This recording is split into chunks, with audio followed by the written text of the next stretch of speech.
to see by yourselves the leadership roles you will encounter in your PhD program through this webinar presentation. Again, I officially welcome and open this presentation. Good morning to all of us. Okay, thank you so much, Doc Rico, for the welcome address. So, good morning, everyone, and welcome to our webinar for this morning. Okay, so my name is Peter Jan Gambo, and I'll be your host for today's webinar entitled Succeeding in Global Entrepreneurship Through Supply Chain. So, before we start, allow me to go over with some of our webinar house rules. So to help keep background noise to a minimum, make sure you are on mute for your microphone when you are not speaking. And then second, we will provide a formal platform for the question and answer portion after the talk of our speaker.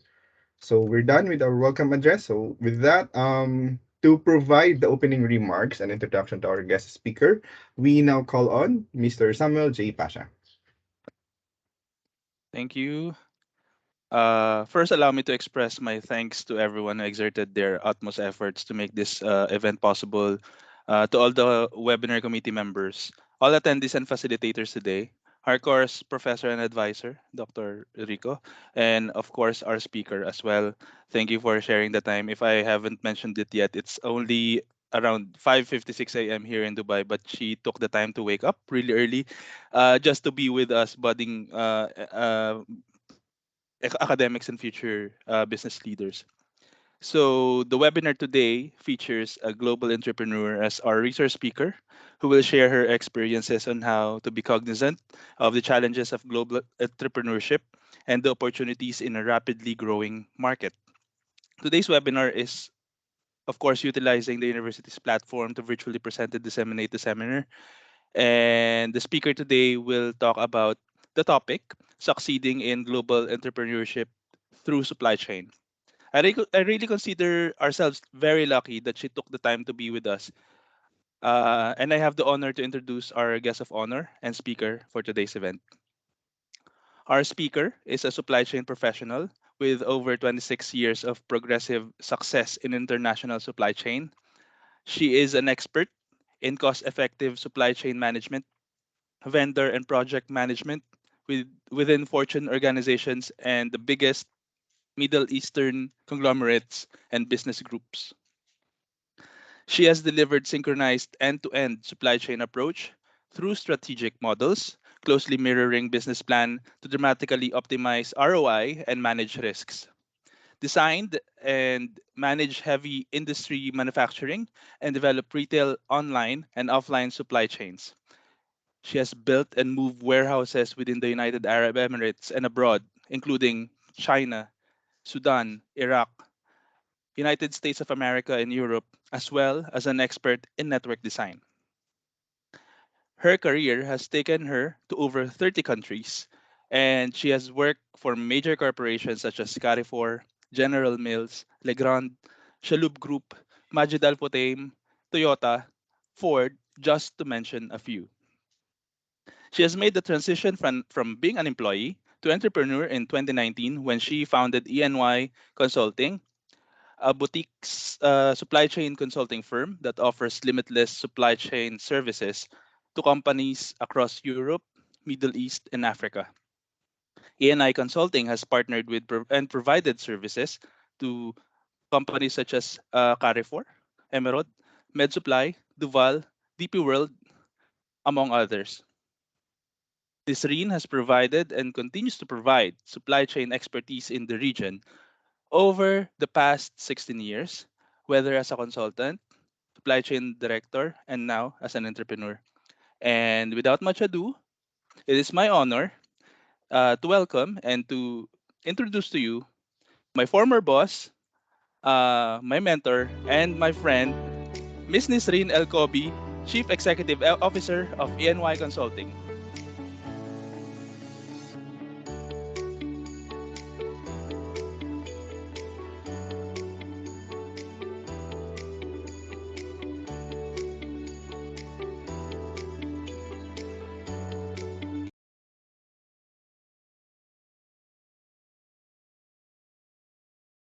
You may now share your screen, ma'am. Okay. Hello, everyone. Good morning. This is a true honor to be here for so many reasons. To share, of course, whatever I can share, and hopefully it can be of a use. And it's an honor here to be in the path of Samuel Paisa, someone that I admire and love, and I'm happy to be connected to him till today. Thank you again for having me. And I will go as I prepared, but please guide me. If you see that I'm not talking about certain subject, do not hesitate to interrupt me, Samuel, okay? And or if you see that I skipped a subject, please let me know. This is, I will try to share as much as possible in a structured manner. um, though it's 1 hour, so we could talk about this for like hours, literally. So thank you again. Let me introduce very simply first. My name is Nissrine Elqobai. I am originally from Morocco, from the city of Marrakesh, and I was born and raised in France, north of France, in the Ardennes, which is at the border with Belgium. This is where I grew up. And the sound is good? Is okay? Yeah? All good. Okay, very good. Thank you. And I will skip through the childhood, but basically, I grew up in a small French village, and with like people were like family from different cultures, religions, and yeah, it was really, really beautiful. So, and then I studied. I just want to precise what I studied. At that time, there was no, in France, so it was in 94, after high school, there was no post high school, so university or college degree in supply chain. And I remember all I wanted to do is to travel, number one, and two, I wanted to study something that will take me around the world. So teachers were asking me, oh, maybe tourism, you know. So I thought, no, I don't think so. So but anyway, I took tests for bachelor degrees for tourism, and there was something called at that time international trade. So I said, okay, it has the word international, let me try. And I was the only one in my high school and the whole county studying 5 languages in high school. So, so yes, I really wanted to go abroad and study and discover the world. So I wanted something that will take me there. So I started my bachelor degree in international trade. And this is where I discovered the words import exports, freight, sea freight, air freight, how to create a letter of credits, all the technique part of of logistics, basically, or the base of supply chain. And at that time, I did never heard of the word supply chain. So it was called international trade, and what were the techniques in international trade. And after the 2 years of bachelor degree in north of France, we were able to work. But then I thought, I'm so intrigued, and in the one hand I wanted to work, in the other hand I wanted to know more. And I asked my father, and I said, Dad, what shall I do? He said, study. If you can study, go ahead. So I was looking for something similar, you know, the logic next, which was a master degree. And I found 5 master degree only in whole France called master degree in international trade. Again, at that time, no supply chain. I didn't hear about any master degree in supply chain. And then in these 5 master degrees, there were master degree in freight, master degree in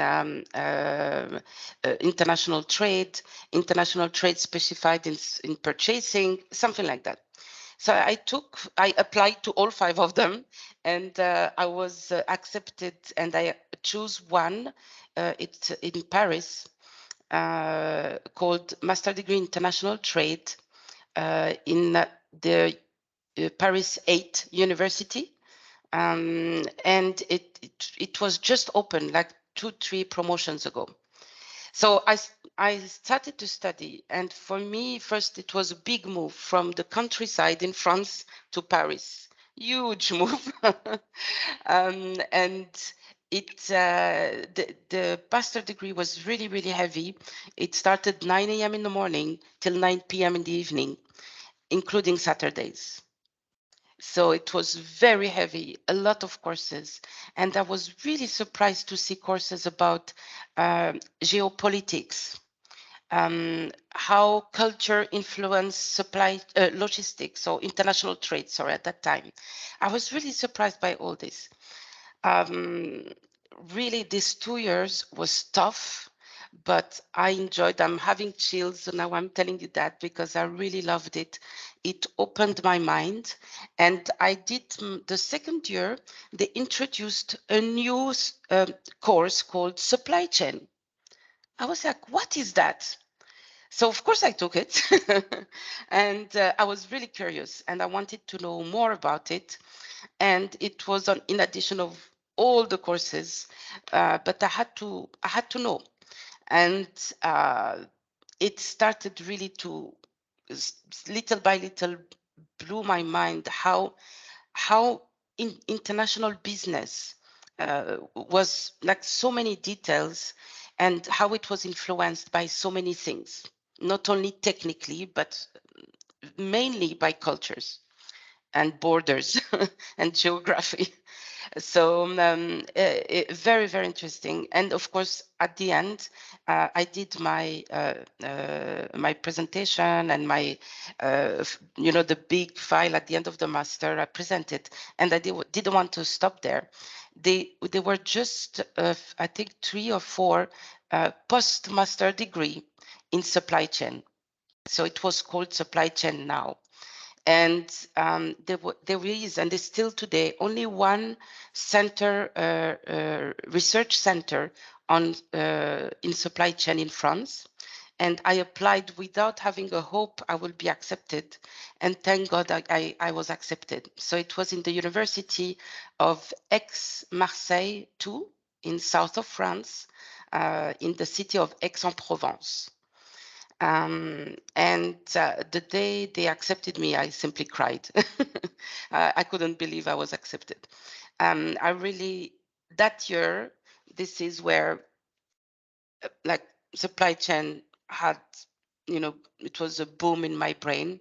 We were 24 in the class in that first year of PhD in supply chain and information system. And we were 24 like extra super passionate, curious about what is supply chain, and studying it. It was non-stop. It was non-stop passion, and I think my passion started there. To be honest, maybe at the bachelor degree, but really at that moment, I was conscient of what was I studying.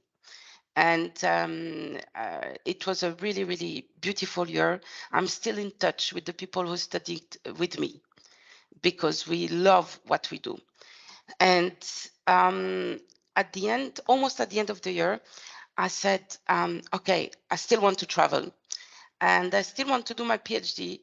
And what shall I do? So I asked my tutor, and basically she said, one good way of traveling is to be a consultant. But I said, I'm young, I'm like 22. She said, yeah, it's okay. You can go ahead. That's the director of the Center of Research. And I said, okay. And I think I want, and that was really weird at that moment. I think I want to create my own company of consultancy later. She said, okay, try it first, then you will see. So I applied to a consultant job. And this is where I started at Influx. It's a company in Paris, and they do two things. They create translators in EDI, so it means electronic data interchange messages, implementing, of course, or following the Gen code protocol, which is a worldwide protocol in the world. So you have, probably you heard about it, the sales report, inventory reports, and so many other reports. And it's all through, basically, you send it from one company to another to communicate information and data. So that was one. And then the second one was the implementation team, consultant in replenishment and supply chain. So I was part of the team. They just recruited me and I was so happy. And the first thing I told them is, just send me anywhere in the world you want. After 3 months of induction, they started to send me in Europe. My first project was first in France, and then in Belgium, then in Holland, and then it started Germany, Switzerland, Italy, and then less than 1 year later, and thank God I was good. I was what I was doing into implementing the systems of replenishment. They sent me to Carrefour Group. At that time, it was the second biggest retailer in the world. And I spent 1 year, full year in Japan in Carrefour teams to open Carrefour stores, the first stores in Japan. And also because they just opened in Korea, they were sending me between Japan and Korea non-stop. So I spent one year and a half working in Japan and Korea. So it was for me, again, another discovery, different culture, a lot of hours of working and implementation. And mind you, I was only 24 at that time. So it was a huge experience I gained with this company, Influ, traveling a lot and implementing replenishment. And basically, in English, it's vendor management inventory. Exactly, technically, that's what we were implementing in retail environment, FMCG and retail environment. So after that, I thought, okay, I want to learn in a different industry. So I applied always as a consultant, but I applied in heavy industry. And I was recruited by another big consulting firm in Europe called Altran. And they recruited me into their business vertical, automotive business vertical. So I spent more than 4 years in automotive industry as a consultant, transforming or implementing basically parts of supply chain. I built plants in Eastern Europe for them, for Valeo, which is a big tier 1 manufacturer.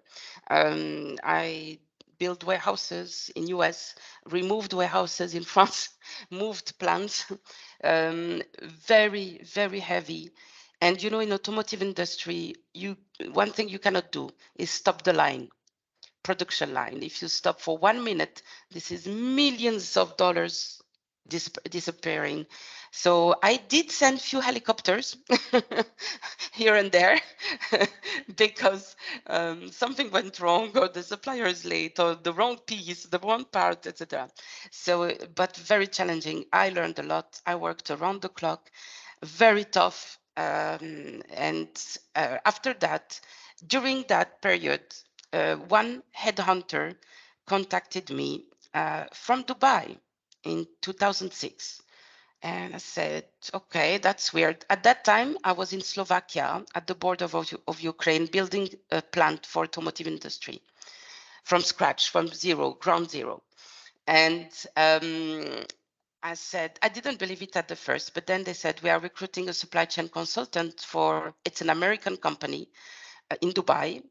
And I was like, okay, why? Like, why me? And they said they did research, they found my profile, and they feel it's a fit. At the beginning, honestly, I did not believe it. But then while the interviews were going on, I said, oh, that's serious. And I said, okay, why not? You know, another country, why not? And I just told them, please let me finish the project in my hand. I cannot live like that. And then I'll move. So 1st September 2006, I was in UAE. And I promise you, I thought, okay, maybe a year, maybe a two, and then we'll see, you know, I'll go somewhere else. So by then I already traveled so much. So for me, it was just another travel. And here I am, 2022, still here. so you never know what can happen. And I started as a consultant again in supply chain for this American telecom company. And I implemented two big projects with Zain, which is a big telecom company here in the region. One, it was in Kuwait. So I was physically 1 month later, like October 2006, they sent me to Kuwait. I stayed there for 5 months for a project that I implemented for Iraq for the same company. And I finished 1 month later, they sent me 1 year to Sudan. So it's only 2 years later that I could really unpack my boxes when I arrived in UAE. And then I completed at that time 10 years in supply chain, in consulting, sorry, around the world. So, and then I thought, okay, and still my idea of creating my own company was growing and growing and growing. The more I was doing it, the more I was loving what I did. And then I said, okay, Nissrine, if you want to be credible when you create your own company, you need to become a manager and work operationally. So that's what I did. I said, okay, I will apply now to a job to become a manager. So I become a GCC logistics manager for Legrand, which is a French company, electrical devices. And then I was recruited by General Mills, so one of the top 20 Fortune company in the world. We know all of us, we know their product, we know Haagen-Dazs ice cream, we know Cheerios, we know so many other products. They have more than 400 brands. And that was probably today the best company I worked with. This is where I learned mostly one thing. It transformed me, how to become a manager. And I was so challenged, because for me it was quite new, right? I was a consultant before, so I was managing projects and the decisions. Yes, I was making decisions, but I was not. At the end, I had to leave one point or another, right? So at General Mills, and thank God I had a great boss until date. He's my mentor. His name is Aziz Al Azarifi, and he taught me so much. He challenged me so much. He stressed me so much. But today I can be only grateful because really I learned to that when what is a manager is basically two things. Is 50% is to work with your own N+1, always to be aligned with the strategy and to be ahead of what it thinks, and you need to be proactive, and of course supply chain, you can imagine. And 50% is take care of your team, not do the job, take care of your team. You should recruit enough competent people, talented people to do the job. You're not here as a manager to do the job, but you're here to take care of them, support them, and give them the best support so they can do their job the best way. And for me, even if I worked with Legrand, but this is the first time I was learning that. I thought, no, as a manager, you need to tell, do this, do that, do this, do that. And no, it's not true. So I really loved that experience. Till date, it has an impact on me. And that's why I'm still always bugging my ex-boss and asking him questions, and I kept that relation with him. And I'm still also in touch with people from my team. Actually, one of my team member at that time, her name is Vanessa Siller. She lives in Batangas. today. So yeah, and then from there, for the first time, one local group called Majid Al Futem Carrefour came to recruit me. And they said, okay, we are growing in the region and we are recruiting an international supply chain director because we have nobody at corporate level, at group level. And guess what? The people who recruited me are the people I worked with at Carrefour Group in Japan. So, guys, if there is one advice throughout your career, please always live the right way. Whatever happens, happens. You know, we all work. If you leave because you resigned, or if you leave because you were let go, that's okay. That's normal. Economically, it's normal. Okay? Everyone will go through that. But please live the right way. Shake hands before you leave and just enjoy the experience you had. I would be grateful for that. Yeah. You never know who you will meet later. You never know. Okay. So make friends along the way. Don't make enemies, whether it's your colleagues or your bosses or people in the company. Yeah. So do your best to live the right way. And when I was recruited at Majid Al Futem, I was really scared. I did not want to leave General Mills, but because it was the first time I was going to work with a local group, not a multinational. And I was scared, really scared of what will happen, like, because I was the top level. Nobody was above me. When I was working at General Mills, I had so many functional managers based in Zurich, based in US, and I could always go back to them for any question, right? But at Majid Al Futtaim Carrefour, I was the top level. So that scared me.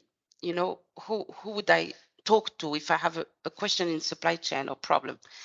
So anyway, what I loved about it was I was given a white page and they told me, create. We need you to create our supply chain. Whew. So yeah, from where shall I start? When I was there, I was like, wow. So the first thing I started with was, who are the team members? And since then, I always do that anyway.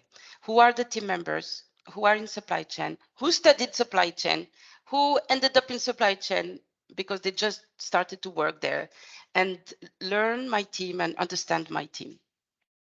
And basically, I spent 5 years, a little bit more than 5 years with MAF Carrefour, managing. At the end, it was 34 countries and more than 200 stores. So same, I was never on the ground, always traveling, always opening a country, opening stores, implementing warehouses, recruiting someone, etc., etc., etc. But I truly loved it. It was an honor. And at the end, I said, okay, now Nissrine, I think you have enough experience. Can you start your own company? Because the more I was doing supply chain, the more I had ideas. And one thing is, I'm blessed to be in this region because the requirement or the need in supply chain is so big. And so I resigned from MAF and I told them 8 months ago, like 8 months before leaving. And I said, I really want to create my company now.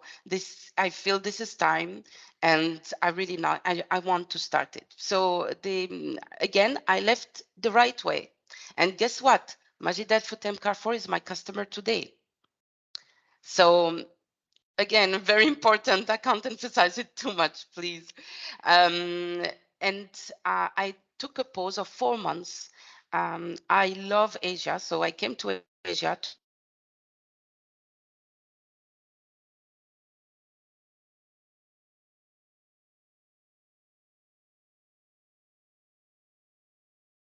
I think you lost you in a bit. Hello? Yeah, you're Sorry, back Hello? sorry, now. Nissrine. Yes, you're back. Sorry. Oh my God, I got scared. So So basically I took a pause, and during that moment I wrote down mm, my website, my vision, my mission. What am I going to do? And while I was writing down, I started to a bit panic. Really, you want to do this? Because when you sit in a corporate chair, it's so comfortable, and it's even more comfortable when you're a great employee. And thank God I was doing my job with so much passion and love. And I'm saying that in all modesty and humility, but I was good at what I was doing. I was really good at it.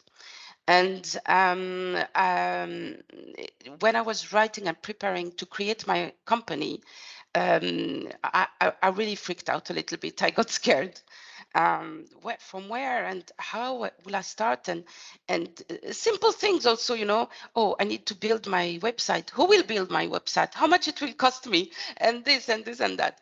So I came back from my trip, and then I got interviewed, requested by Shalhoub Group, where we met with Samuel. And I was like, no, I really need Nissrine, stop. You need to stop and create your own company. And I said, you know what? No, let me do this one. So I asked a question. I said, how many countries? They said, not more than 10 countries. I said, okay, where? In GCC region, in the MENA region. I said, okay, so more or less 2-3 hours travel, not too much jet lag. I should handle it. So I started with Shalhoub, and what I loved about it again is they told me they didn't have really a supply chain structure within the group, and they said, we need you to help us create a proper supply chain structure. And I said, okay. And I asked the CEO at that time, and I said, what is your main problem? He said, we have too much inventory. I said, oh, that's interesting. I said, usually inventory is a good thing because it's meant to be sold, right? So if you have too much of it, is probably a lot of it was not meant to be sold. And indeed, when I discovered one of the first day is the way they were structured, it was a push flow. So they were pushing with the suppliers goods to the stores, and it was not driven by demand. So remember, I just came out of Carrefour, which is a military school for retail. So it was for me, I did my checklist and I said, okay, oh, there is no this, no planogram, no standard layout, no standard size by stores, no type of what. Okay, so of course there is too much inventory. So then I started to work on different things and brought down the inventory by thank God with people same like Samuel and the strong team we had, we brought down the inventory by like $40 million. So that's a lot, and thanks to that they could refurbish and create the new brand. We passed from Peugeot to Faces. So 2019, I was like, okay, Nissrine, you have to do it something at one point. So I just wanted to give you also a fun fact. Very also, when something is meant to be, is meant to be. In the family, we are 8 in supply chain. So my brother is in supply chain, my sister is in supply chain, and then nephews and nieces, and then anyone who was telling me, oh, auntie, I want to do supply chain, I was like, do something else, please do something else. So my brother, he followed my path. He worked also in supply chain, mostly in France. At one point, we were working in the same company at General Mills. He was based in France, and I was based in UAE. And while I was growing that idea that I want to create my own company, when he started to grow up, has his master and working, then he started to tag into that ideas. Okay, sister, we'll do that together.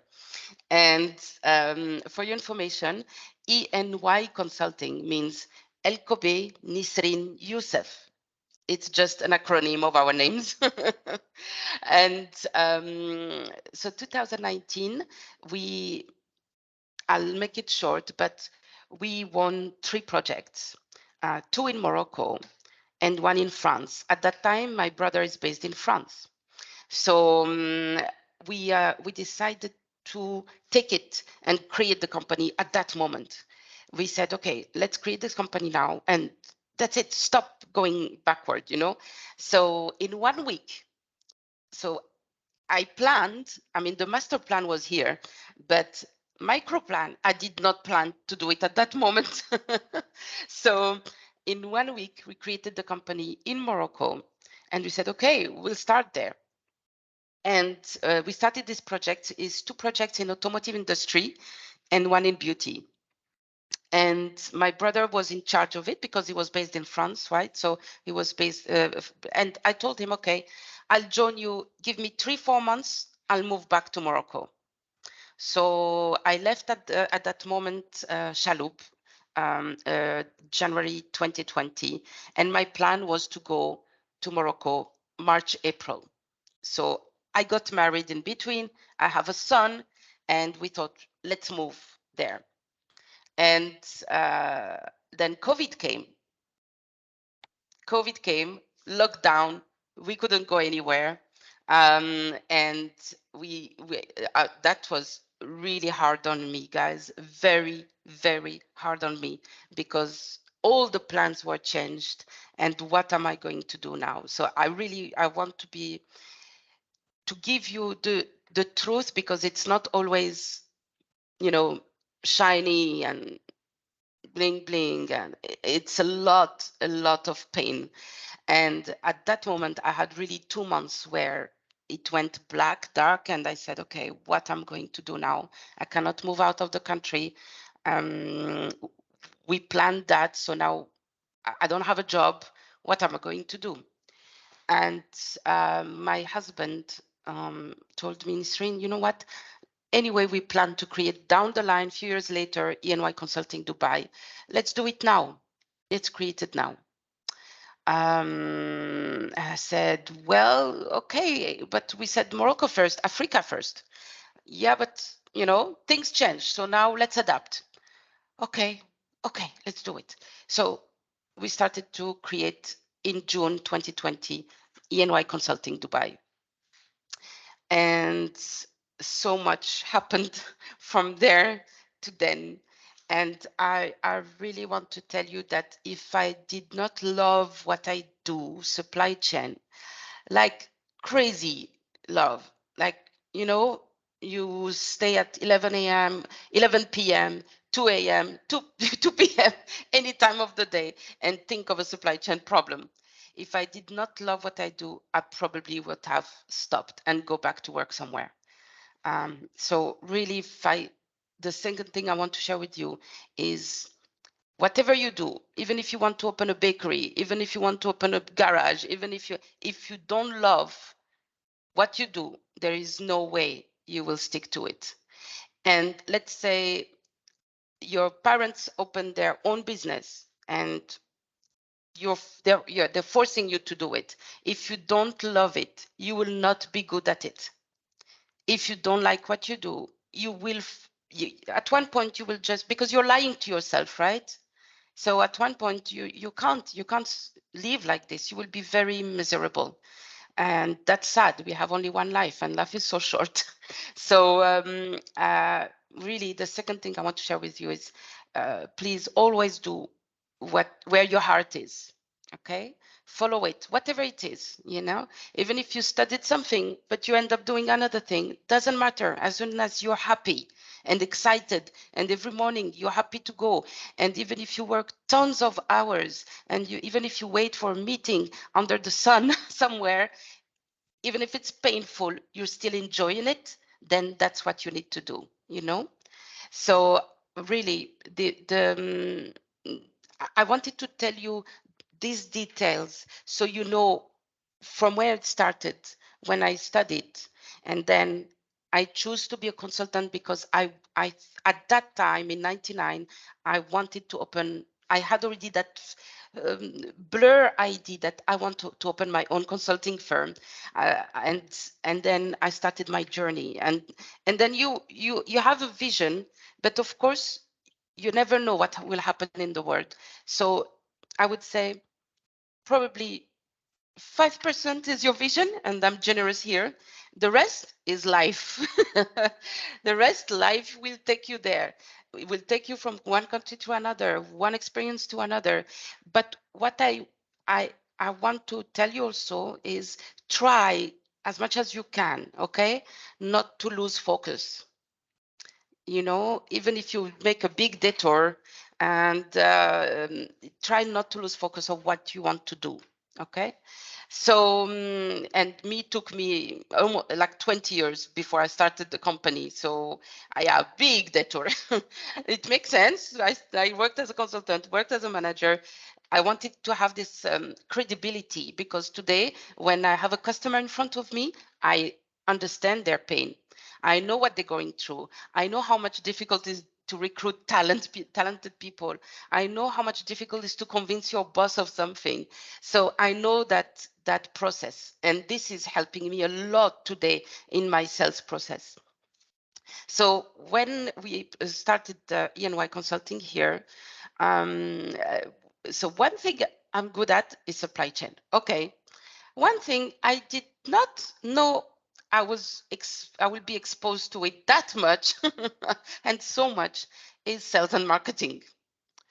And I worked, with colleagues, marketing department, sales department, and sometimes, I was questioning things. But now that I became an entrepreneur, you have to take care of everything.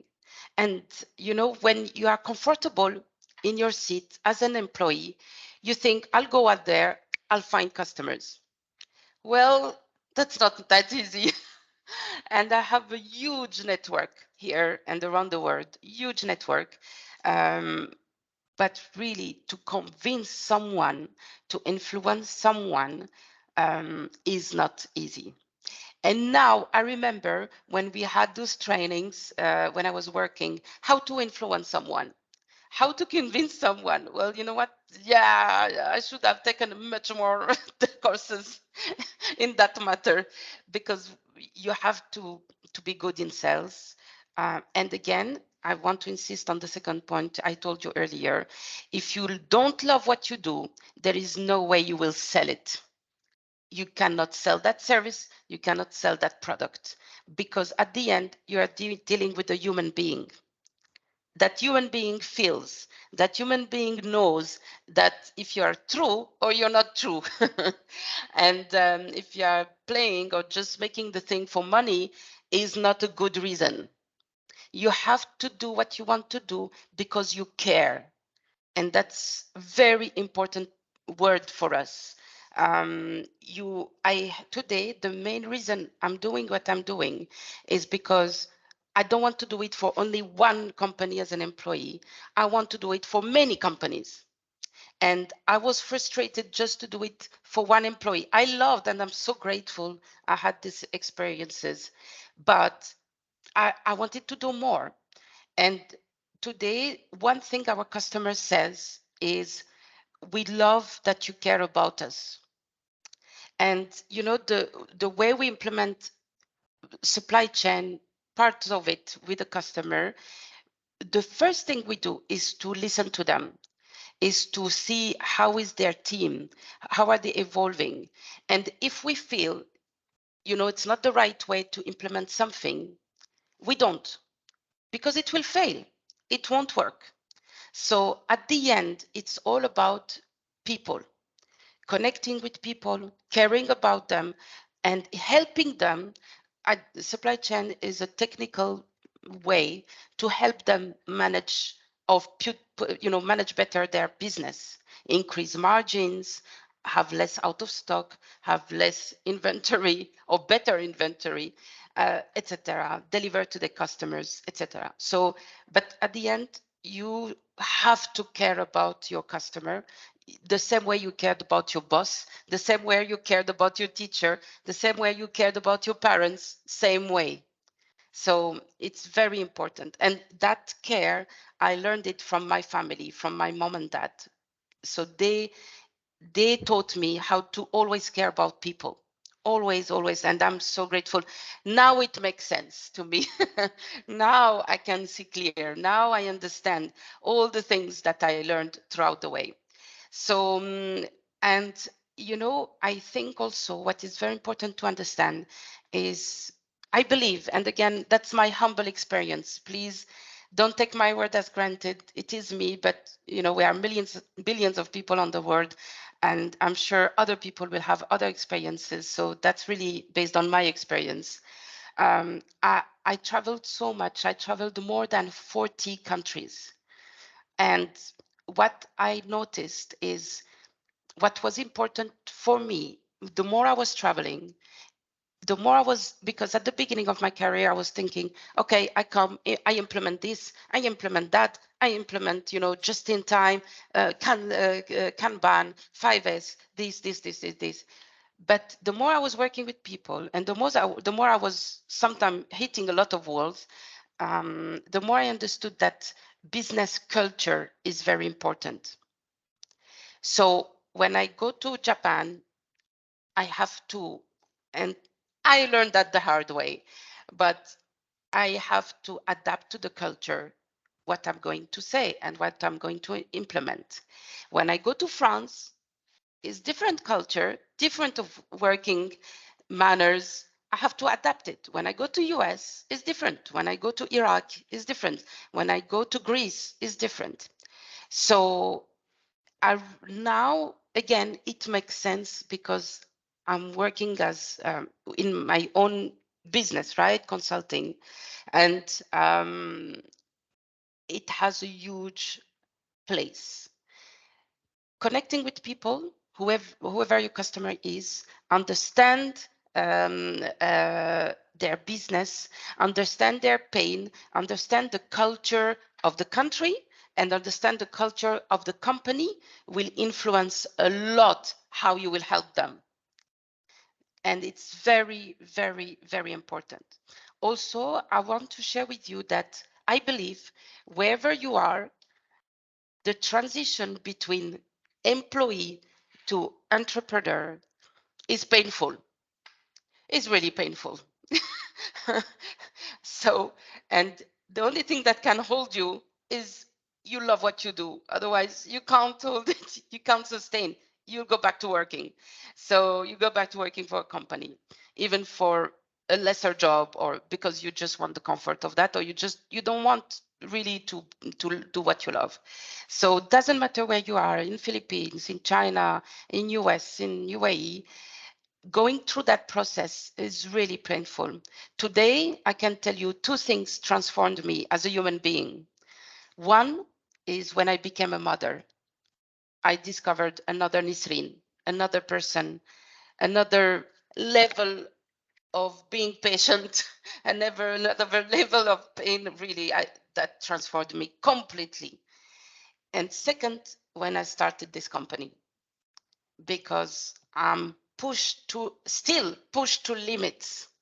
You know how hard it is to receive a no from a prospect that you worked on for 8 months. It's so painful. It's so painful. You cry, really. It hurts. But you have to get up there, like a few seconds later and say, okay, what's my learning? Why did I learn? Did I do something wrong? Probably yes. Most probably yes, I did something wrong. Or maybe they are not ready. And if you're not ready, you need to stick around. So never let go a lead.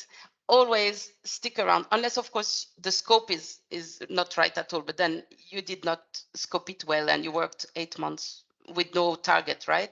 So you need to stick around that lead, because at one point that ID will mature in them, and you need to be around for them to call you back. Yeah. So always follow up email. Always send every 2-3 weeks. Hi, how are you? Can we do you have time for coffee, or can I help you? I do that a lot, guys. I help and support not my customer, my prospects, my leads. I'm here for them. Again, I come back to caring, and I do it genuinely because really I want them to. It hurts me to see so much loss in their company. It hurts me to see so much waste. And I want to follow up on them until they let me do a small thing for them to prove them that, there is savings they can make if they manage well their supply chain. And I always tell them, I want to transfer, I tell to my customers, I want to transform you from being a victim of your supply chain to use your supply chain to your advantage. Be proactive about it. So, so that process is very painful. I want to tell you that. But that pain is sweet. Today, I enjoy more and more because I'm learning, right? So I enjoy, and I don't like the word fail. I don't like that, but I enjoy the experiences I'm going through because I don't think there is any failure, to be honest, because through experience you learn. So it's not a failure. It was hard, painful, sad. You probably cried, but at the end you learn. You should learn something. If you don't learn something, then it was just a waste, right? So the more I learn today, the more I see that I should be good, excel in sales and not only in supply chain. I should be very good in marketing, at least during this startup period, 0 to 5 years, right? During this period, our objective as EY Consulting is two. One is to build my brand. I want people to trust us. This, again, I come back to caring, I come back to connecting. I want people to trust when they see us, they say, oh, I trust these guys. They are good in what they're doing. I trust them. So I want that. I'm doing all what I'm doing today. I'm in the process of the 0 to 5 years for people to trust us, not me, Nissrine, us, EY Consulting.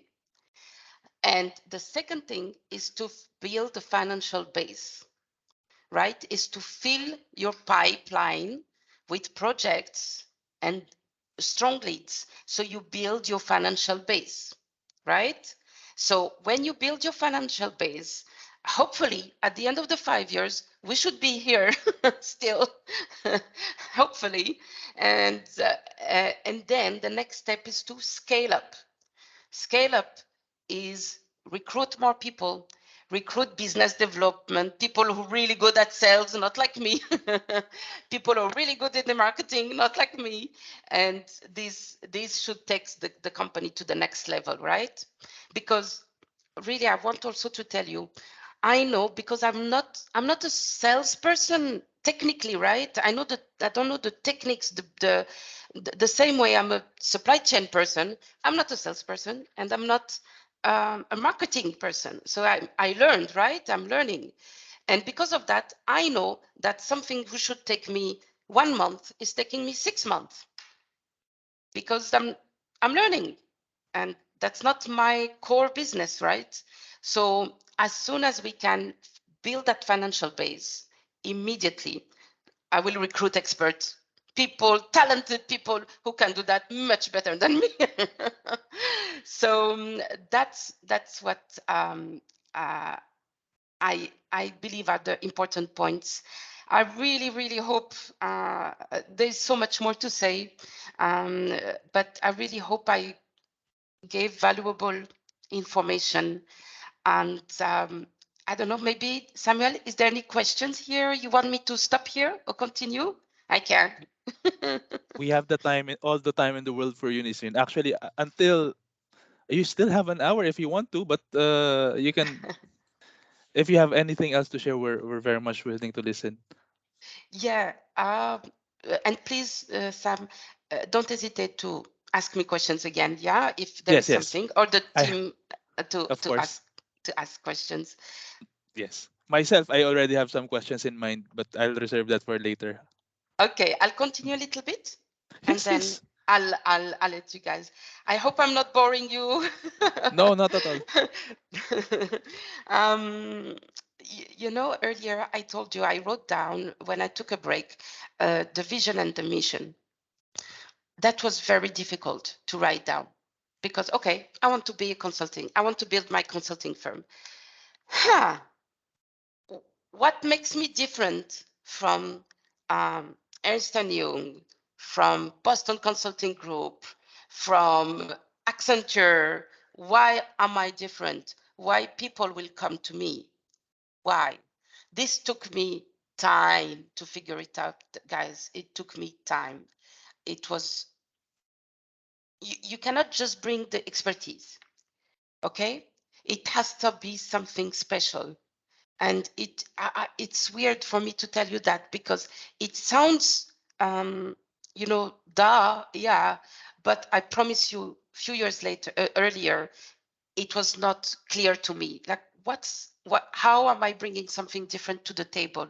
How am I going win a project against, not against, but why people will choose me and not another consulting firm, right? It took me time to figure it out. Yeah. And at the end, I promise you, I went around and around and around, and we thought about it with my brother, with my other family members, with my husband. I did brainstorming sessions with friends, and to tell you how much a geek in like supply chain geek. 98% or 95% of my friends are all in supply chain. Like, you can take literally my phone, scroll down, and you will see name, and all of them, you can call them, and they will say, yeah, I'm a supply chain manager here. Oh yeah, I'm a demand planner here. Most of my friends are in supply chain. And also, a lot, the past, I would say 5 years, I surrounded myself with people who created their own company. Any company, anything, not necessarily in consulting and not necessarily in supply chain, because I wanted to know the process. And you know what? It's like motherhood or fatherhood. Until you have your own child, you don't understand. You don't get it. You think you get it because you're a good auntie or uncle. No, I'm an auntie of 20 nephews and nieces. When I got my son, oh my God, it was like I never knew what was a baby. So same here, until you create your own company and you go through the process yourself and you go through that daily, every minute pain, you don't know it. Okay, so however, it's good to learn. So I listened to so many YouTube videos. Of course, the classicals, Tony Robbins, Oprah, but there's one guy I really love. His name is Dan Lok. He's Chinese. He's really good. I started to learn how to make sales funnel listening to him and his stuff. And I started to go to, I had the chance to attend one 2 days event of, you know, the writer of Rich Dad Poor Dad. If you've read that book, if not, I advise you to read it. Please read it. Rich Dad Poor Dad. Okay, from Kiyosaki. So I attended 2 days of conferences with him here in Dubai. No way I was going to miss that. Again, mind blowing. So please listen as much as you can, learn as much as you can, read as much as you can. Okay, and if you want to have your own business, uh, be in that circle. Okay, please get out of your comfort zone. I'm not telling you drop all your friends. No, I'm just saying create new friends or surround yourself with people who are going through that process or succeeded in that process. Both are important. Okay. And the more information you receive, the better, because you will remember. Yeah. But your process is your own. The pain you will have is your own. The experiences you will have is your own. Okay. So again, when you are in it, is a completely different ball game. But the more you can learn about it is good too. It's not it's not a time wasted. Yeah. So so yeah, surrounding myself with entrepreneur, startuppers. I helped friends creating their own company when I was still employee. I help them in their ideas, in websites, in how to create things, and I was good at it.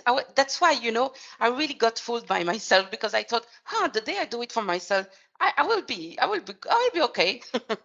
Well, not really again, because when you're in it, you know, so many things happened. It's overwhelming, and what also I want to emphasize on is again, please, wherever you are, it doesn't matter because you will go through that process, right? And today I give one advice to my nephew and nieces. And I want also, I hope my son today is only 4, so I still have time, but my nephew and nieces and whoever asks me, I'm saying, study. Please study. Okay, I know today there are so many different ways of studying online and this. Still study. Okay, because I understand today that it's not really about what is in the master, what is in the bachelor degree, what is in the PhD. It's about the thinking process. The more you study and you go through the levels, the more your thinking process develops, the more you open up your criticism, you know, how to critique a situation, how to make something a situation. So today, I believe studying, it helps you to grow and to grow your brain and to be more creative. It helps you, right, to be more creative. Not only that, of course, life will do that also, but studying, I really emphasize into studying. And, you know, someone one day asked me, but why you want to recruit, when I was still an employee, why do you want to recruit people who has a master in supply chain? I said, and he's a finance director. And I said, why do you recruit people who has a master in finance? Because they know the techniques, right? They know the technicality. So same, if I recruit someone who doesn't know the techniques, who doesn't know the methodology, it will take time for this person to learn, and the person will not be proactive, will not see something coming from far, right? So when you know the techniques, you know you can recognize the problem and you can screen the problem, and it's easier to take it and solve it. When you don't know it, well, it will take you time until you figure it out, if you figure it out. So please study whatever it is. Even if you study medicine and you end up doing electronics, it's okay, because your thinking process is there, you know. So it will help you in any way. It will help you. So please study. I emphasize that. And whenever you have chance to go back to studying something, do it till death. Okay, till the end. And also, when when if I may, um, I know each one of us, we are different, right? For me, it took me 20 years to create my own company, and I'm grateful. And I think, honestly, I was not ready before anyway, because when I look back, I learned so much, and every experience today makes so much sense, you know? So me, it took me 20 years, but to my nephews and nieces, I'm telling them, try, at least try the water, get 5 years experience, work, okay? Work, and try to create something, a company, a business, anything after 5 years. Try it. Maybe you're ready, maybe you don't know, right?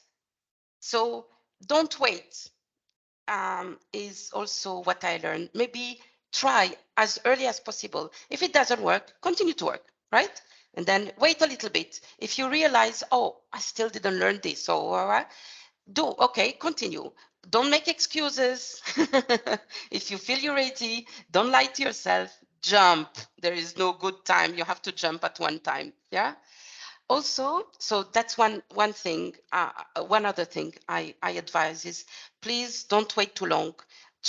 Open a business early as you can to try and see how it goes, right? At least to test your sales skills. So try it. Network marketing is a good one. Try network marketing. First is a good way to have another source of revenue, and it makes you test your sales skills. So try it, and it makes you test your network. Try it. That can be a good way to try yourself, right? So try yourself in different ways. Don't wait. Don't keep pushing, the limit and say, oh yeah, later, oh, another experience, oh, another 5 years. Don't do that, please, because life is so precious, and it's a waste if you don't do it or try. Just try it, okay? And it, earlier, I wanted to finish maybe on that. When I was thinking of the vision and the mission, because I forgot to tell you this point, is at one point, I just went back to basics. I went back to basics and I said, okay, who am I? I'm Nissrine Elqobai. I love what I do, supply chain. Why would I do it for someone? Because I'm good at it and I love what I do and I want to grow. I want to bring people within my company, yeah, and who love at least at the same level with me what they do, supply chain. And at the end, I thought, okay, people will come to us or will like us because we are passionate, and because we care. And yes, we are a startup. Yes, today we consider ourselves like as a boutique consulting firm. Yeah, today I cannot compete with McKinsey, but tomorrow you don't know. So dream big. There is so much opportunity in there that everything is possible, honestly. And also, so when we created the vision, we said, okay, we want to give the best of what we are, and we want to be the best strategist supply chain in Middle East and Africa, because this is where we feel a lot of requirements are, a lot of low-hanging fruits are. And also, I want to share with you another thing is, I don't believe in competition. Truly, I did before. When I was an employee, there was competition, and yeah, who are you? And in the company, usually you have, these are our competitors. They have this market share. We have this market share, like that. When I started to learn about startup and entrepreneurship, the 5 past, like deeply listening to, as I told you, videos, people around me, etc., etc., I realized that what is mine, why people will come to me, is for me or for our company. I'm not stealing something from someone. People come to you because they feel you're the right person. So I don't believe there is a competition. I believe in collaboration. Today, we collaborate with other consulting firms because together is better. Together is stronger. Together we can get much more project that if I fight on my side and if they fight on their side. So truly, from my heart, I believe in abundance. I believe that there are so many opportunities and there will be always. That's how life is, right? We're not the first one on earth. We're not the last one. So there is so many opportunities. You just need to have the right intention, the right heart, your passion, whatever this passion is, and you will get it. And people will come to you because you love what you do, and because you're honest about what you do, and because you're doing so good your job with them. And when you leave, they're happy. And when you leave, you become a friend of a customer, because that's it. You shared so much with them, right? So I don't know if it makes sense to you, but honestly, I don't believe in competition. I believe in collaboration. I believe in partnership. I believe in helping, in supporting. I believe the more I do and the more I give, the more I will receive, maybe at one point of time, but maybe not. And that's okay. If I don't receive, someone else will receive. And that's okay. We are on the same planet at the end. So that's okay too. If I don't get it directly, someone else will get it, you know? So money, and probably I will stop here. Money is definitely not the motivation. It's hard to say that while I'm building my financial base. So money is not the end. We make money, not money makes us. Okay? We create the value, not money makes us. So I promise you, whatever you do, if you do it with your heart, with the right intention, with your values, with care, with love of and passion of what you're doing, something will come out of it. You know, there is no way you will fail. There is no way it will not work. There is simply no way. It's impossible. Okay? So just please believe in yourself. It's hard. It's super tough. Very, very. Waking up this morning was hard, but I love what I do, right? And I'm so happy to share with you again, very humbly. I hope I I whatever comes out of here, if one thing comes out of here, I'm happy. If you remember of one thing out of this talk, I will be blessed and happy. If you remember my name one day, talking to someone, or just making a prayer for me, I'm grateful. Thank you so much. Thank you. And again, it's an honor. And I'm here for you from now on, from today. We are connected. Please, anytime from now on, I'm here for you. Thank you again.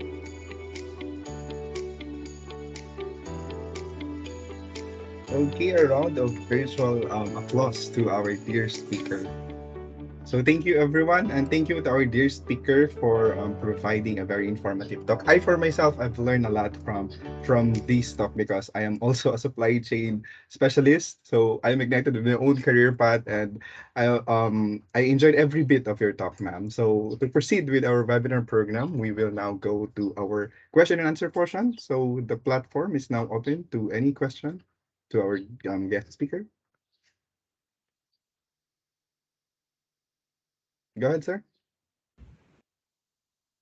Okay. Nisreen, I will be the first to ask a question. I have two actually.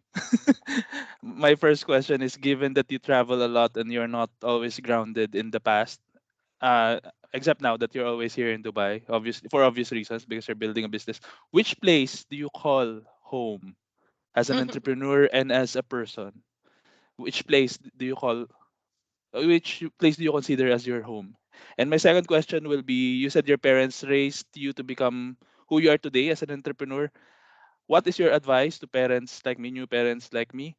How do I raise my daughter, or how do you raise your son so that he can become an entrepreneur like you someday? Oh, I, I hope I'm a good daughter, but I really hope I'm a good parent. I don't know. So let me answer the first question. Where do I call home?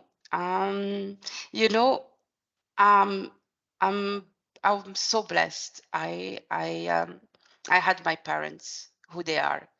Honestly, everything goes back to them. Everything goes back to them. They did not study. My mom was a stay-at-home mom, but she took care of 9 kids. Only that I'm unable to do. One, like it's so hard already. And my father, guess what? He was a truck driver. And he worked also in manufacturing in Morocco and in France when he he immigrated to France in the 50s. And but you know, the way they just told us, like taught us, honestly, they are unique, because even people around us, they always told me, you're so blessed to have your parents. They just love everyone, doesn't matter who you are, doesn't matter your color, doesn't matter your religion, doesn't matter where you're from. So me, I grew up calling uncle and auntie Spanish people, Italian, French, Christian, Jewish, this, and I didn't know the difference until I grew up, you know. For me, it was all auntie and uncle. So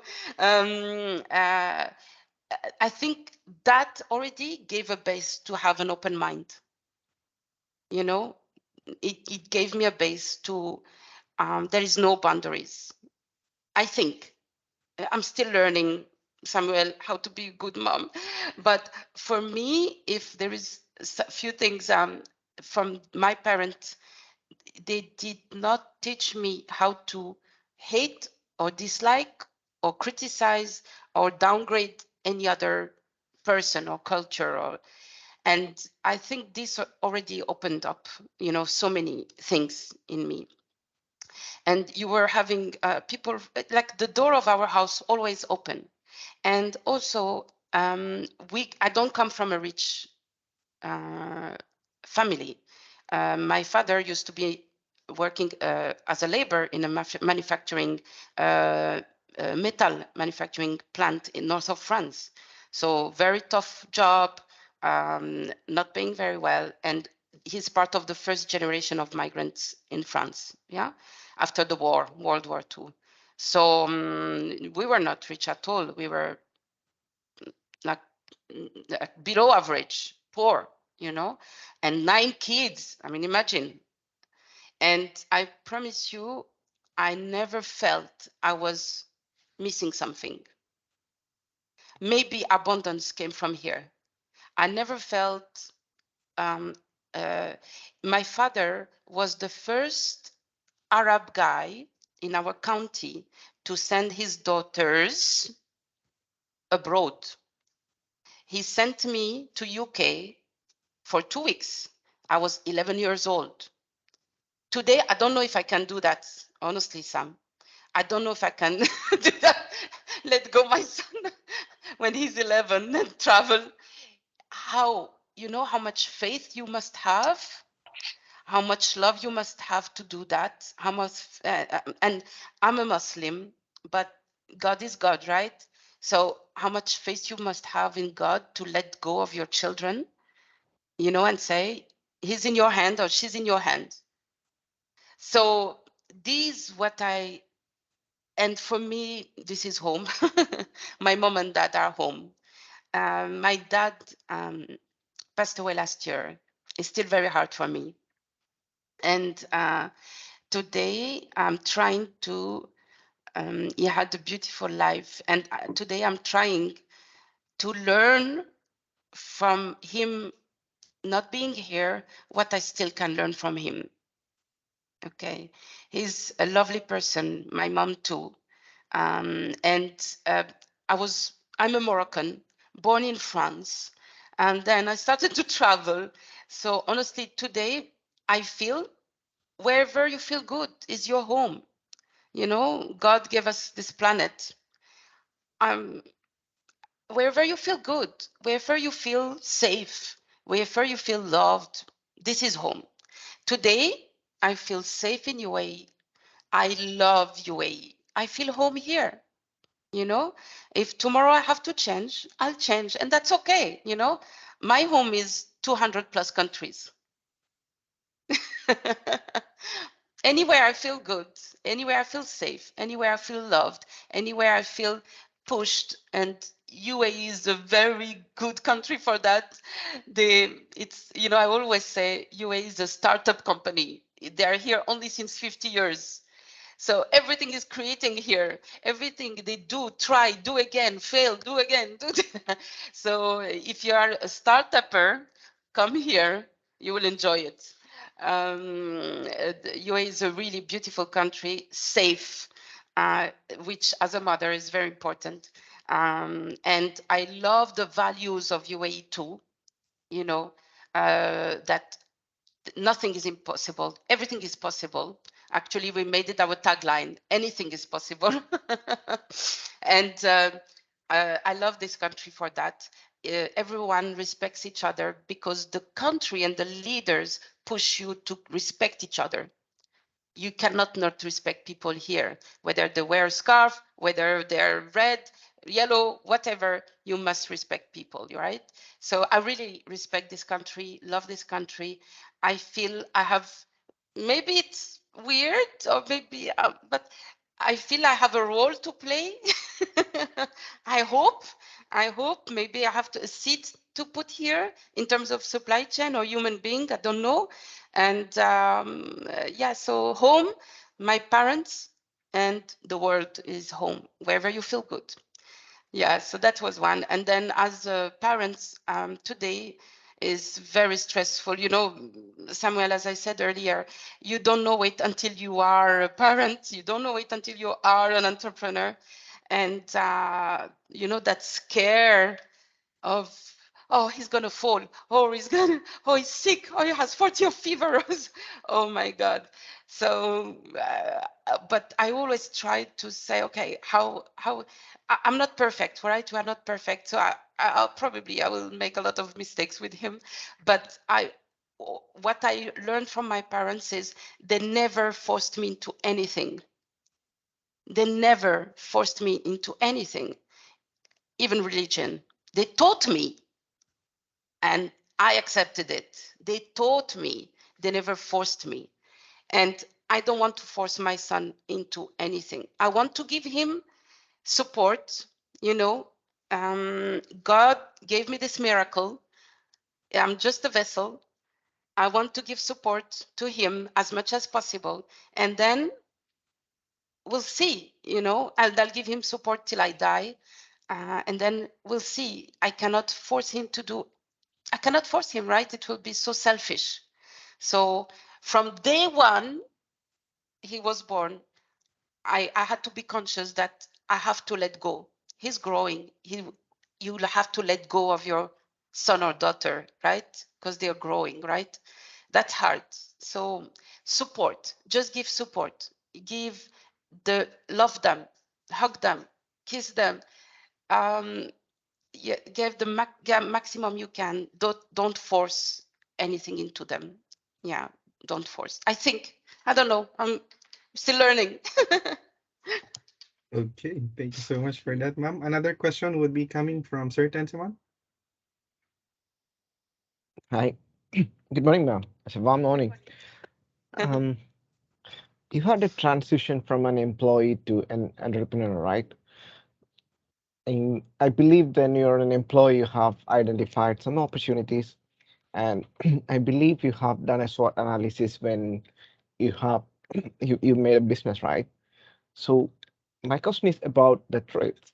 So when you have identified some traits before you start the company, but how different it was when you established and then the current situation? Was it the same as that you identified or different? Okay, thank you very much. If you don't mind, can I just grab my charger, my laptop charger? Just 1 second.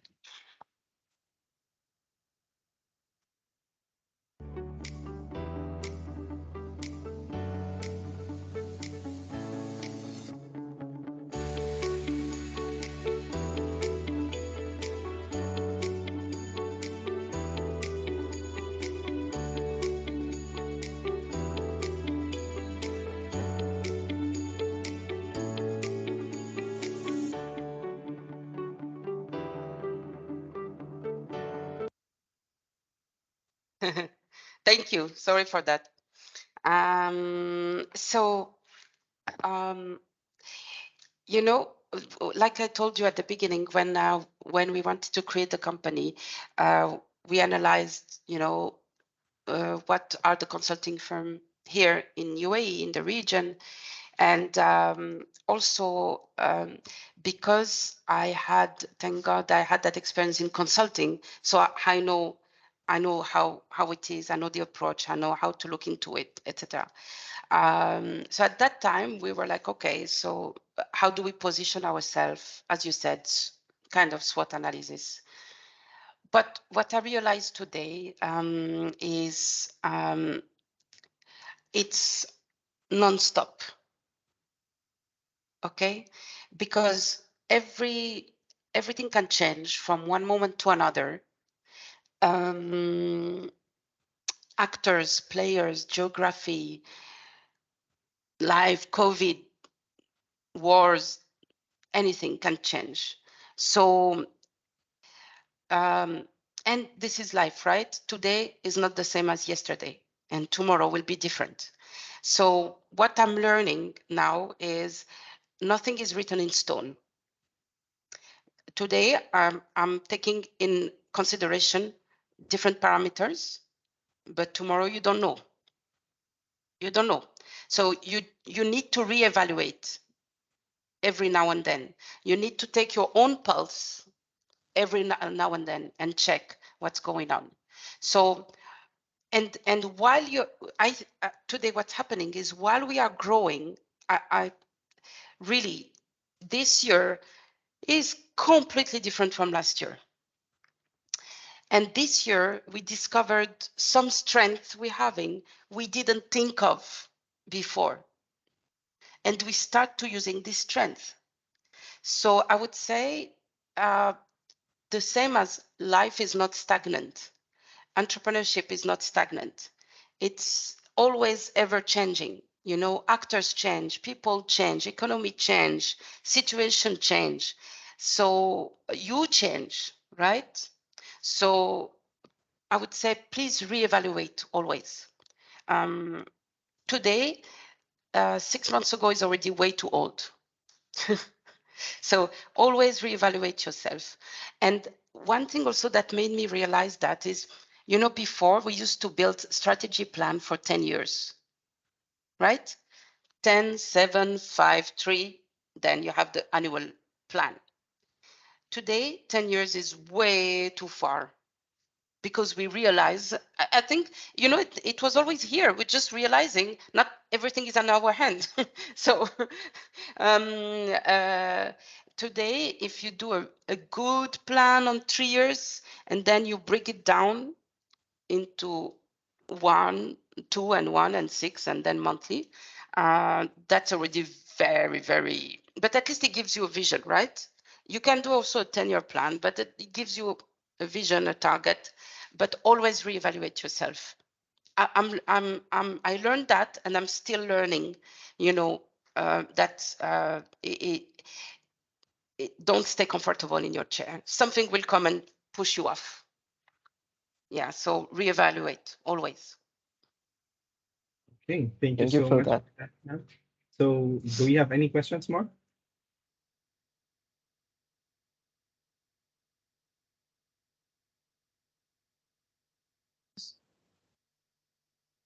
Anyone can Yes. raise your hand?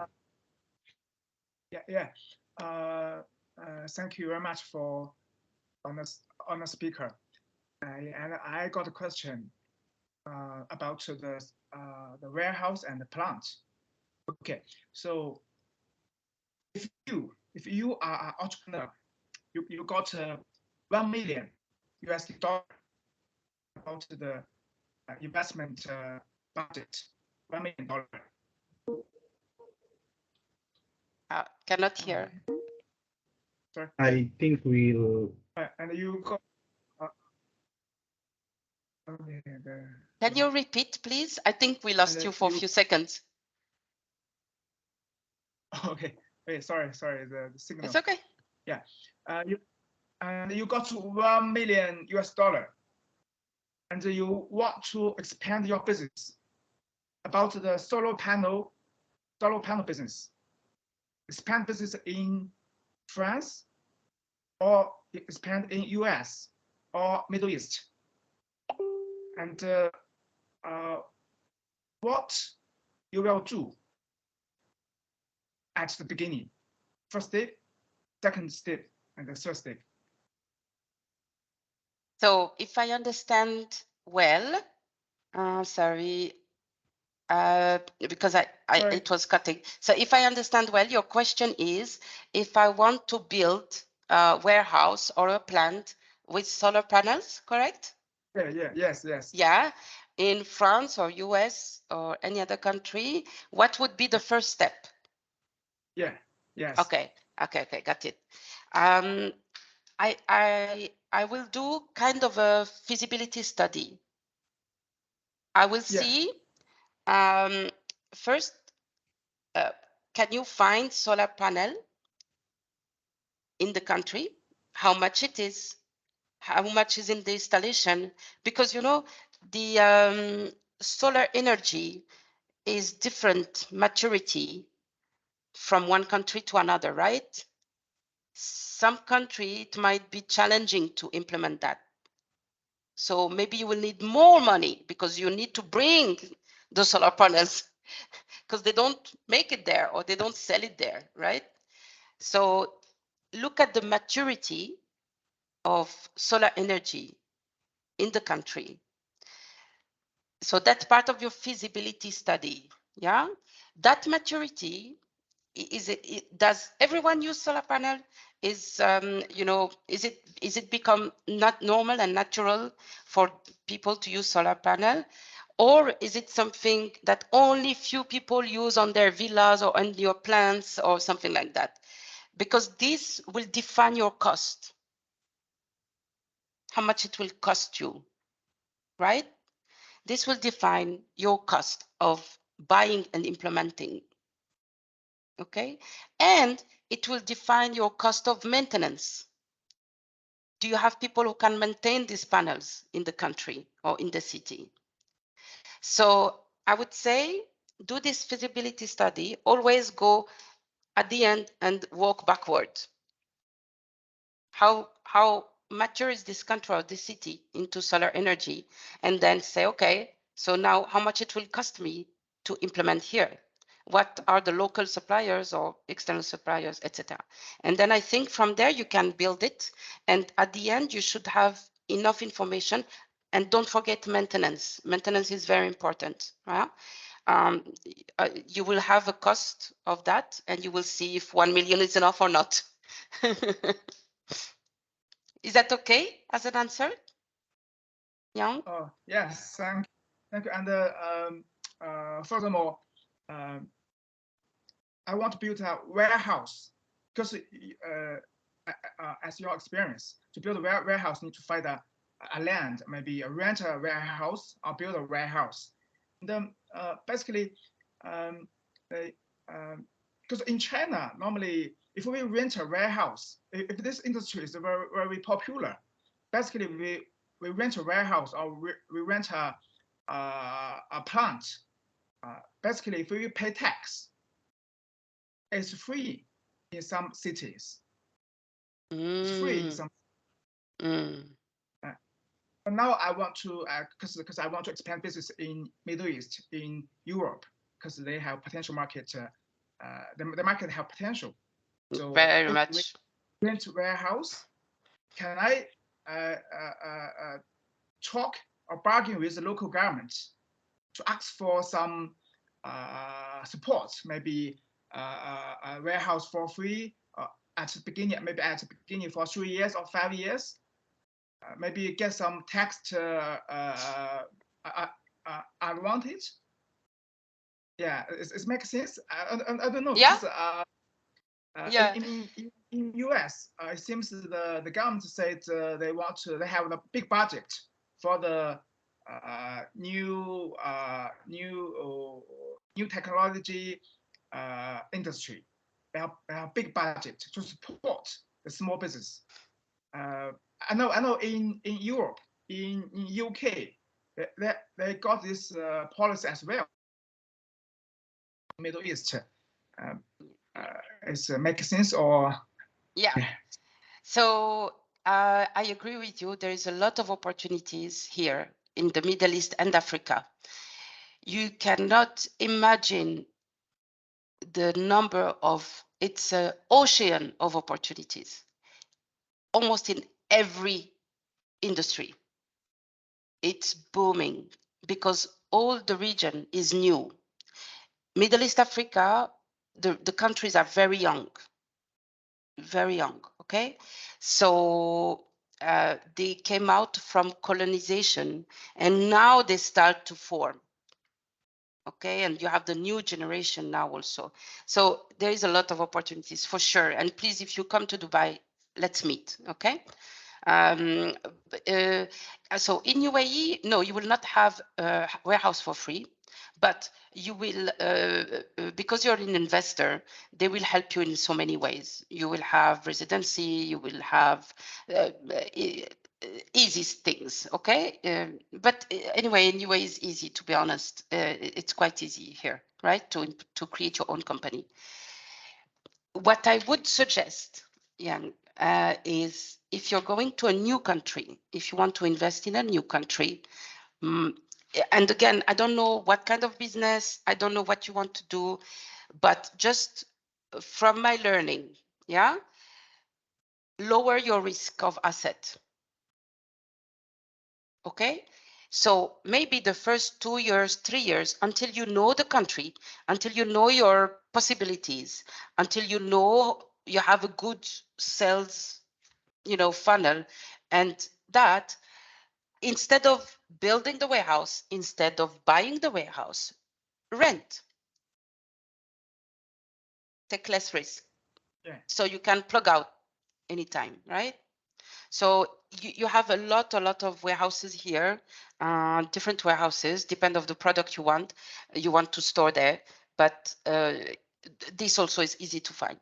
Warehouse is easy to find. So I would say, if I may, but of course you do whatever you want with your money. But I would say if you don't know the country, don't take too much risk, right? So rent first. That make sense? Yes, yes. Thank you. Yeah. Okay, thank you so much, Sir Yang. So next one would be Miss Erica.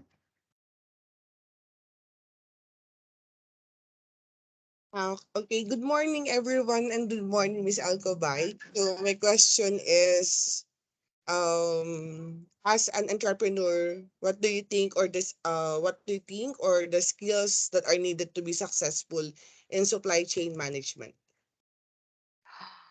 Oh, because I love what I do, I will tell you all of them. Anything in supply chain, end to end. There is no end. I would say get your hand in.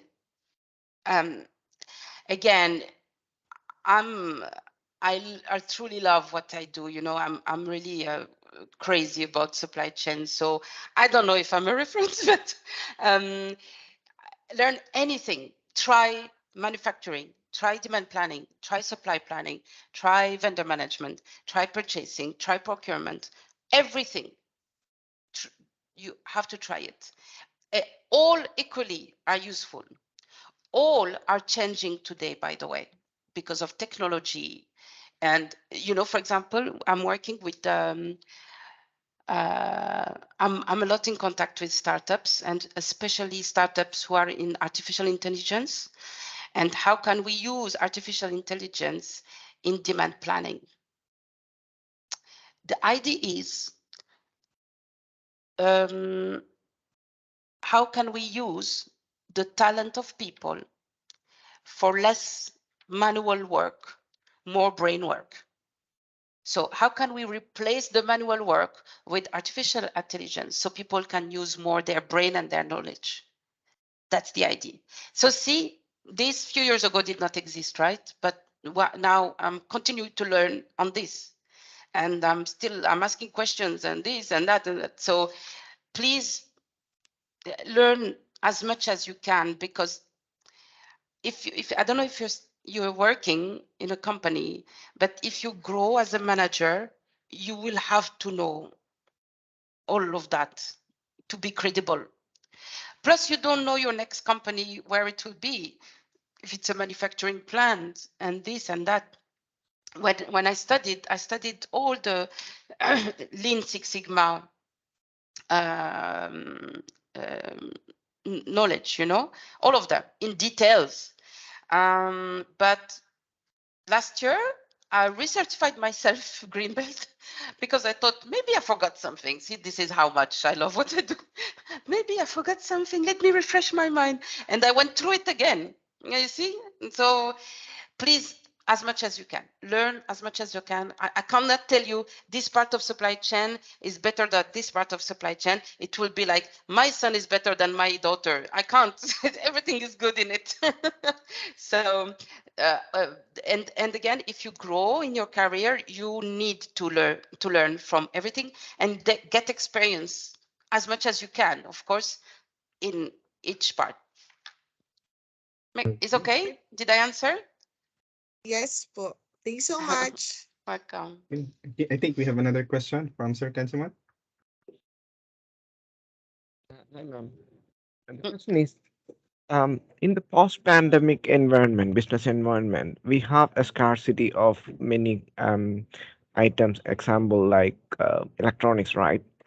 Um, so we are having, when we purchase something, we have a lead time of like 92 weeks or something like that, Yeah. which is very long. So is there anything to do with supply chain management in this to help this to alleviate? That's question number one. Number two is that, okay, one day this is going to be better.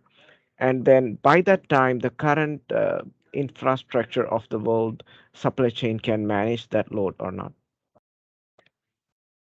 Okay, so it's definitely, thank you for that. Definitely, it's a supply chain question. And I'm one of those who said, thank you God for sending COVID, so we wake up a little bit. Okay, when you look at the pandemic, please, I want you to do that, okay? I want you to zoom out and look at it from way above. That's just another pandemic. It will happen. Something like that will happen again. Okay. There will be other things that nature will do. Oh, the beautiful thing about human being is when we are pushed to our corner, we are more creative. And we are so strong. Our brain is so strong. We find other ways to do something. So today, even if there is a scarcity in so many things, people found other ways to find what they need. Where there is local supplier, you instead of buying and waiting for 1 year or 6 months your goods to come and paying. Now the freight rates are better, but at the time paying sea freight like insanely expensive, the goods are expensive.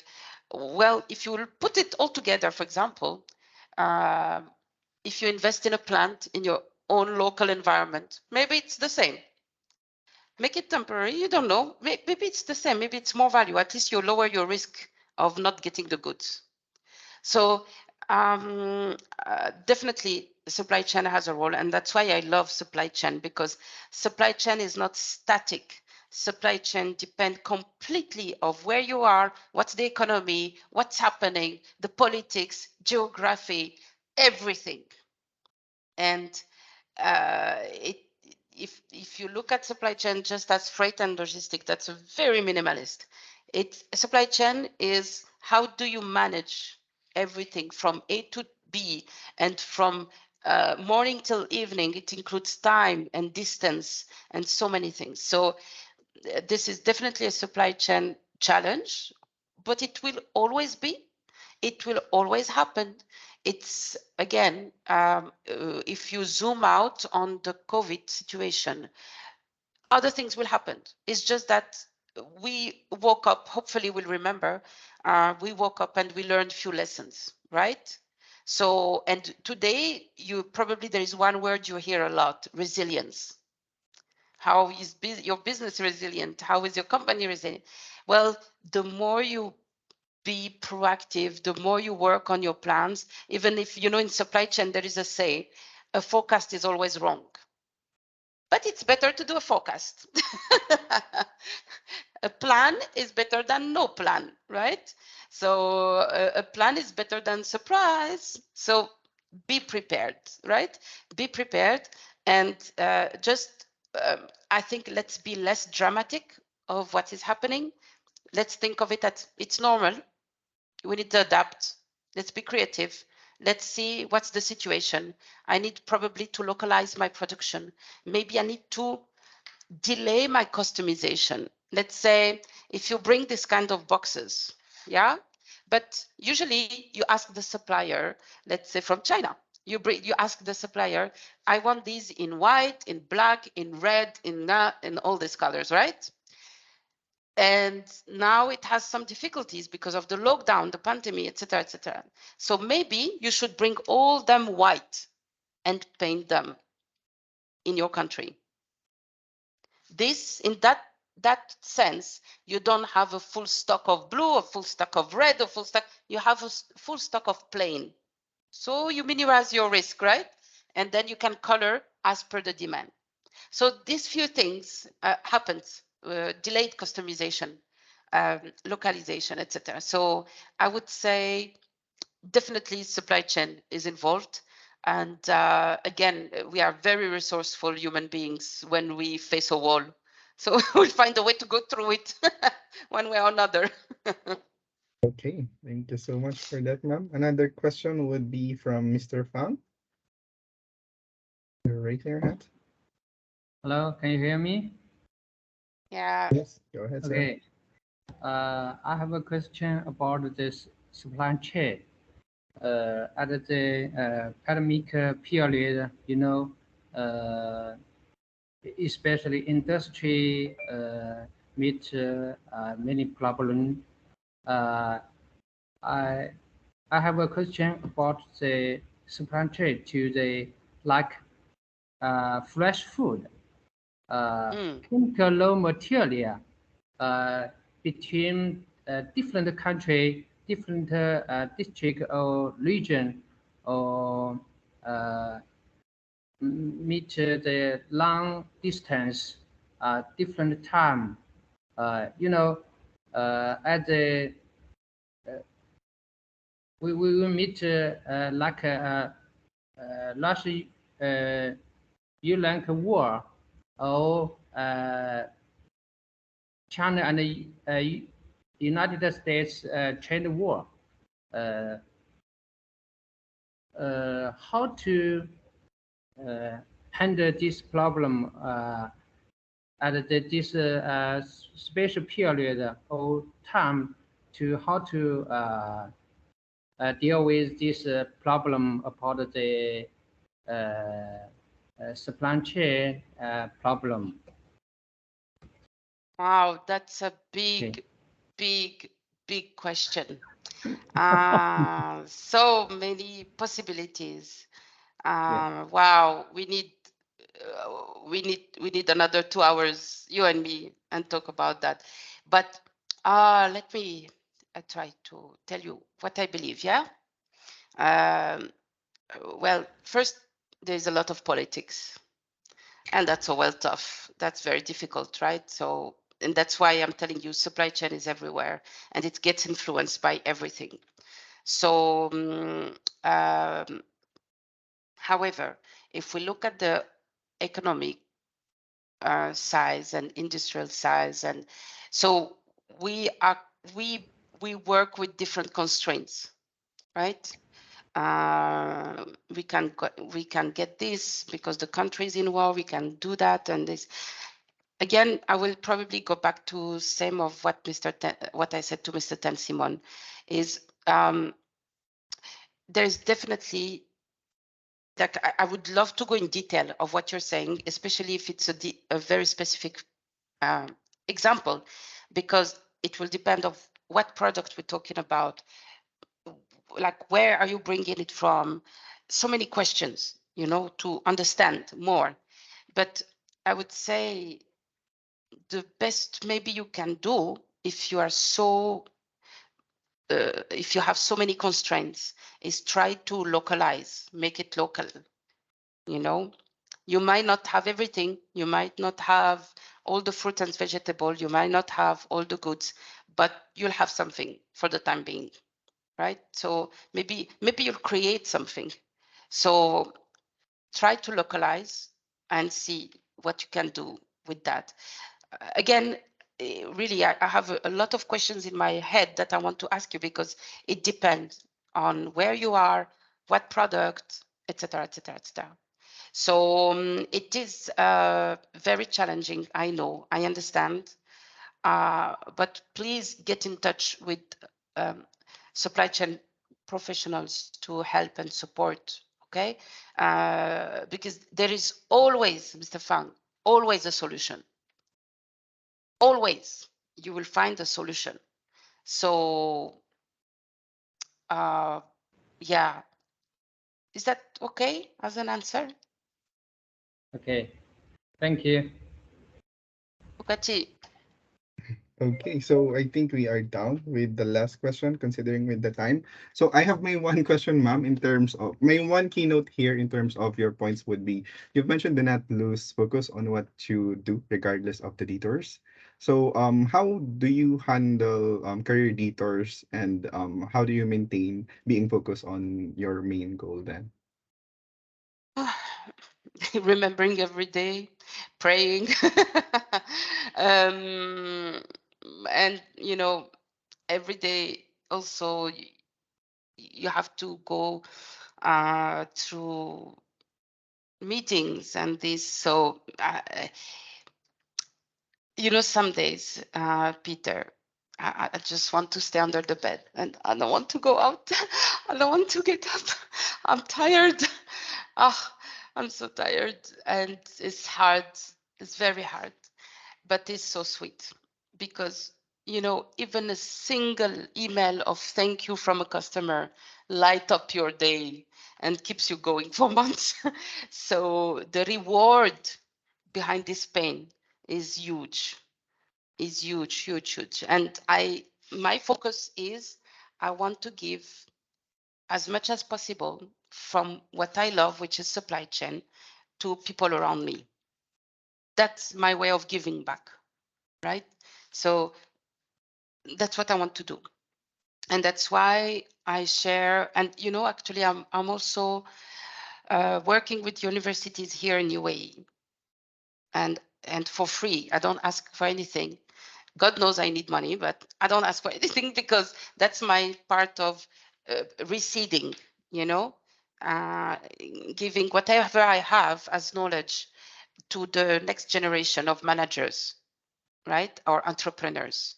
So the focus is when you find what you love, when you find that this keeps you going, this keeps you, make anything. If you make bread for people, you're happy to see people coming and buying hot bread from your shop, and that smile makes you happy, so that's enough reason to not to lose focus and keep going. So I really hope at the end of my life, people will just remember and pray for me and say, God bless her soul. She gave me the love for supply chain. She helped me in doing this. I don't want people to remember me for the money I have. I don't want people to remember me for the things I gave. I want people to remember me that I cared about them for supply chain or anything else. So that's how I'm not losing sight is I don't lose sight of, and sorry if I'm a bit spiritual here, but I'm giving you myself here. I don't lose sight of my mission as a human being, and God put us on this earth for something, for a reason, and is to do good and to care about people and to build the hereafter, right? So my tool is supply chain. Your tool might be something else, or your tool might be something else. But whatever is the tool, we all have the same goal at the end, Hope it makes sense.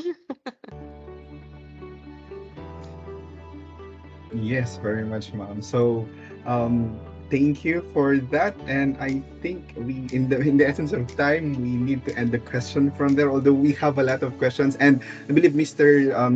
Sam already posted your LinkedIn. So whenever other member of our classmates have any questions, so we are saying that feel free to connect with you, and then give their questions from there.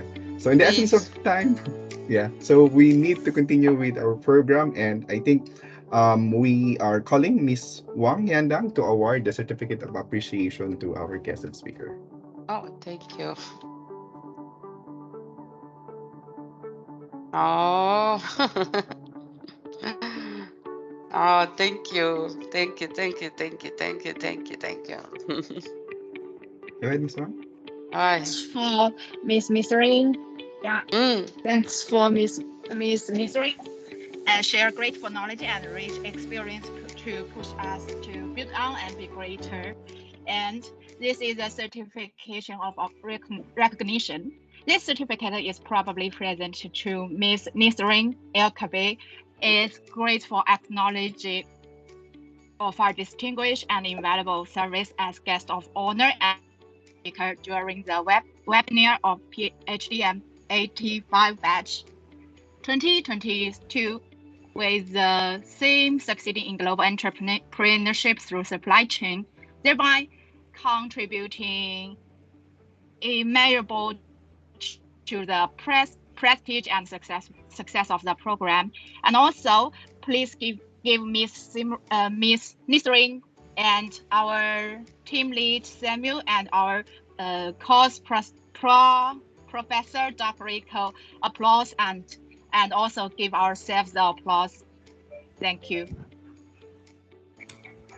Thank you very much. It's a honor for me, honestly. You put tears to my eyes. And there are so many things we can talk about, women also in supply chain. And please, I genuinely, from my heart, I'm telling you, from today, we are connected. Call me, connect with me, ask me questions. I'll give you whatever the maximum I can give you. Thank you so much, ma'am, and thank you so much, Miss Wang, for that. And now, truly, this webinar enlightened everyone on how to succeed in global entrepreneurship through supply chain. And to formally end our program, we call on Miss Erica Jean Pasha to provide the closing remarks and reminder for the webinar feedback survey. Okay, again, good morning, everyone. So for our distinguished speaker, Ms. Nissrine Elqobai, to our professor, Dr. Rico, guests and participants, I would like to thank you on behalf of the organizers and partners of this event. It is indeed my pleasure to make a few closing remarks and express gratitude to all those who made this event in a reality. Also, thank you to everyone, and I hope one day it will bring us again to sit together in this excellent webinar. Again, thank you so much po, Doc Rico, for the opportunity, and also to our guest speaker. And also for our evaluation, I will send the link here in the chat box so that you will receive your certificate of attendance. Thank you so much. Okay, and now for our group picture. Please open your cameras. And prepare this one. Okay, now ready? So say, are we now okay? We're waiting for Miss Pausen. For a while, let's wait for her. I think we lost her. Okay, so there. So smile. So 1, 2, 3. There. There you go. There. Okay. Or let's have one more just to be sure. Okay, one more. Say cheese. 1, 2, 3. There you go. So now I have it. Okay, so I think it's a wrap. So in behalf of the entire class of LTUB PHDM 825, we thank everyone for the participation for today's webinar, and we'll see you next time. God bless and keep safe, everyone. Thank you, everyone. you. God bless you. Thank See you you. around. Thank Thank you, Miss you. Nissrine. Thank you very much.